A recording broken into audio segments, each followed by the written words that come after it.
નવસારીમાં પૂરથી બચાવી સુરક્ષિત સ્થળે ખસેડાયેલા લોકો ફરી મુશ્કેલીમાં મુકાયા। ટાટા હાઈસ્કૂલમાં આશરો લેનાર ફરી પૂરમાં ફસાયા। ચારે તરફ પાણી ફરી વળતા 250 રસ્તા બંધ। નવસારી સુરત સ્ટેટ હાઈવે પાણીમાં ગરકાવ। નીચાણવાળા વિસ્તારો સંપૂર્ણપણે પાણીમાં ગરકાવ થયા છે। જી આપણે હાલ અત્યારે ઊભા છે નવસારી જિલ્લામાં બેમાર વરસાદ અને ઉપરવાસના જિલ્લાઓમાં પડેલા વરસાદને કારણે પૂર્ણા નદી જે છે એ શહેરમાં પ્રવેશી ગઈ છે અને આ પૂર્ણાના પૂરમાં હજારો લોકો જે છે એમણે સ્થળાંતર કરવાની ફરજ પડી છે। હાલ આપણે જે છે એ નવસારી સુરતને જોડતા મુખ્ય માર્ગ ઉપર છે અને આગળ જે વિસ્તાર છે કમેલાવાડી છે, ગદેવાન મોહલ્લો છે, આ તમામ વિસ્તારમાં જે લોકો રહે છે, જે શ્રમિક પરિવારના આ લોકો છે, એમને ત્યાંથી સ્થળાંતર કરીને આ નજીકની ટાટા બોયઝ સ્કૂલમાં ખસેડવામાં આવ્યા હતા। આ લોકોને અહીં ખસેડ્યા તો ખરા, પરંતુ જે પૂર્ણાનું રૌદ્ર રૂપ જે વધ્યું પાણી અને પાણી વધવાને કારણે આ પાણી જે છે એ આ સ્કૂલ સુધી પહોંચી ગયું અને જે લોકો પૂરથી બચીને જ્યાં આશરો લીધો હતો ત્યાં જ પૂર જેવી સ્થિતિ થઈ ગઈ, જેના કારણે આ લોકોને મુશ્કેલી વેઠવાનો વારો આવ્યો હોય એવી સ્થિતિ છે। હાલમાં જો વાત કરીએ તો આજે અહીં જે રહી રહેલા જે પરિવારો છે એમને તો તંત્ર દ્વારા જે છે એ રહેવા સાથે જમવાની પણ વ્યવસ્થા કરવામાં આવી છે।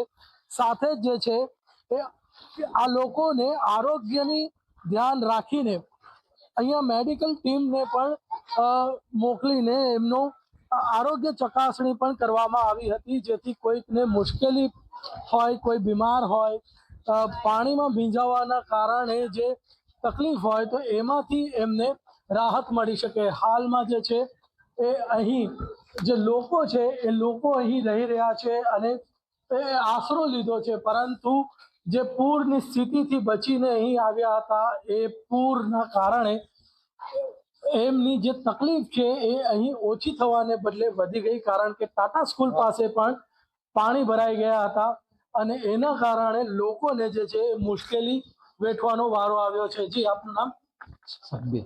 સબીરભાઈ, શું સ્થિતિ હતી? કયા વિસ્તારમાં રહો છો?